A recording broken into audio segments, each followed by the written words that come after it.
Instagram, Snapchat, TikTok. I don't know what those things are.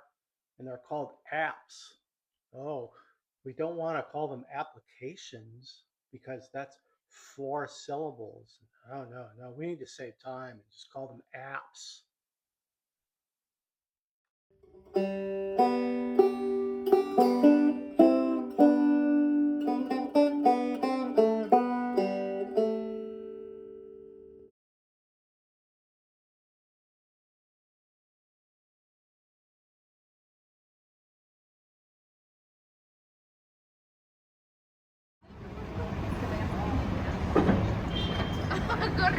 I missed it.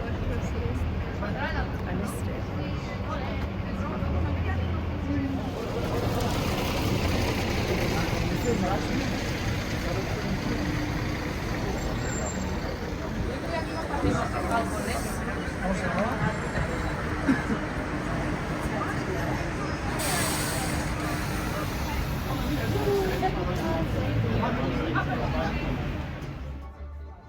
When our now teenage daughter was 11 or 12 years old, this was early on in the pandemic, she became very interested in the Harry Potter series of books.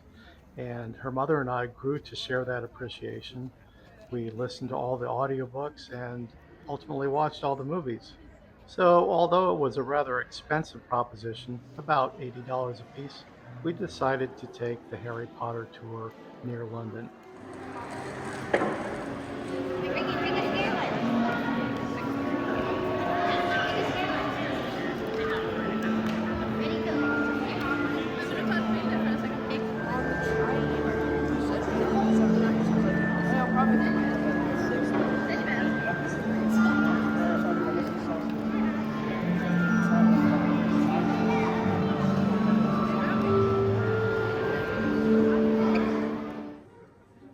In that large opening lobby are gift shops and many places to buy food.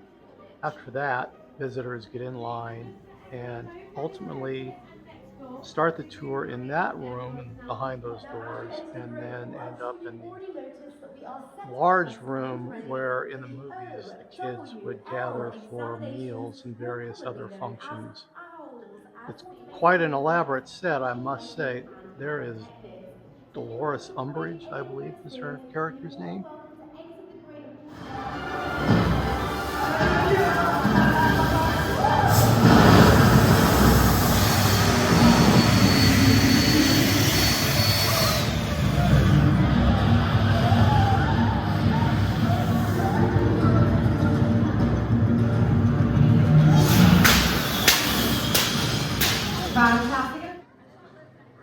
That recreation of a scene from the movies depicts the Beasley twins showing how they really don't like authority.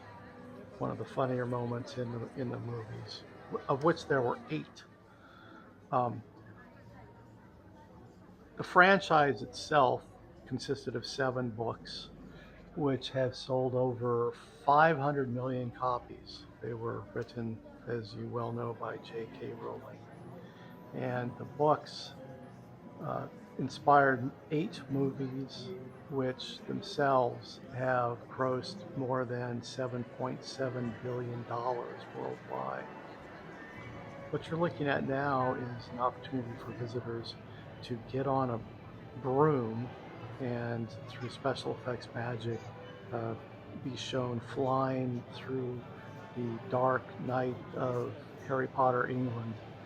And the visitors have the option to purchase a video or even some photos from that broom session for 40 to 50 pounds a piece.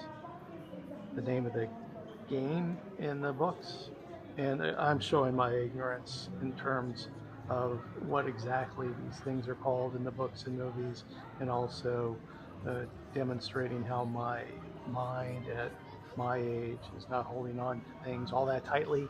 The game in the books and movies is called Quidditch. Throughout the museum, which is really quite well done. I thought it's interesting for those of us who are older, and I'm sure um, young people really like it as well. It shows so much from the movies, and things are presented thoughtfully with quite a bit of detail. And the filmmakers really wanted the feel of the classroom to change as well. And for Professor Lockhart's classroom in Harry Potter and the Chamber of Secrets, each corner of the classroom was dressed with photographs and portraits of the man himself, with the piece de resistance being the huge self-painted portrait you can see over there to my left. Now, as we all know, Live demonstrations such as that one run throughout the day, every 10 to 15 minutes or so, and can really give people an idea of how much work was involved in putting these films together. It's really amazing to consider how many details had to be worked out and how much labor there was involved in getting the details to look just right on camera. The displays, or sets, I should say, are not arranged in any particular order in terms of how they appeared in the movies or books, but there are many of them, dozens, I would say. About halfway, or a little bit more than halfway through the self-guided tour, there is a large food court. We were pleased to find that there were several vegan options.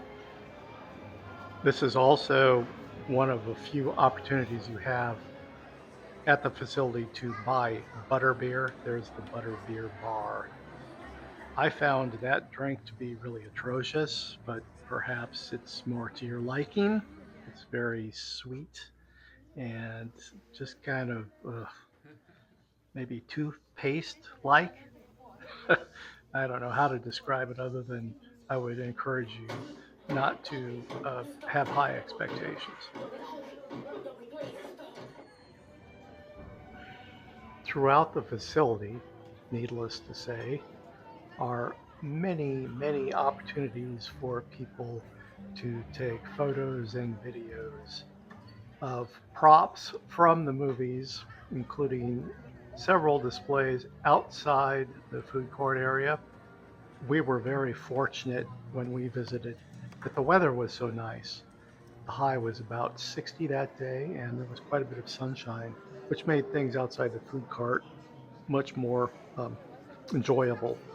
Back inside, you encounter a series of rooms where rubberized masks and costumes are displayed from the films.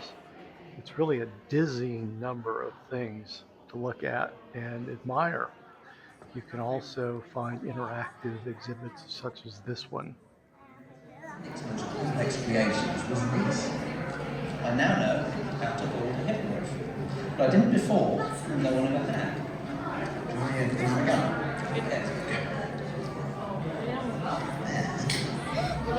Now the rear half of a hippogriff is like this, while the front is that of a giant eagle, with real feathers covering the head, neck, chest, and wings. I had a feather specialist for months with 10 people, making sure each single feather had the right bend, the right colour, the right shape, and each one had to be individually inserted in exactly the right spot on the quill.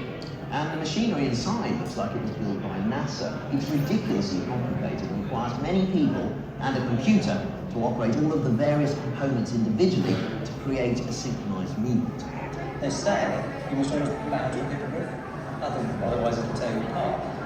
One of the funniest things I've ever seen was a group of group visitors on the council of the hippogriff. They bowed, so they bowed. So they bowed back. And this went on for several minutes until finally all of them said, please make it stop. Protocol demands we keep bowing. It was so funny, I had tears rolling down my face. Now, before we go, I'd like to share with you the real secret behind all of the magic. The reason there were 8 movies and 7 books is that the 7th book in the series was made into a two-parter. All the movies were made in the first decade of this century. The Harry Potter books and movies have retained their popularity and I think have aged pretty well. because they depict things that don't necessarily have strong ties to a particular time or to events. This is obviously science fiction, and it also is a story that involves young kids growing up and overcoming obstacles. There are many things about it to admire.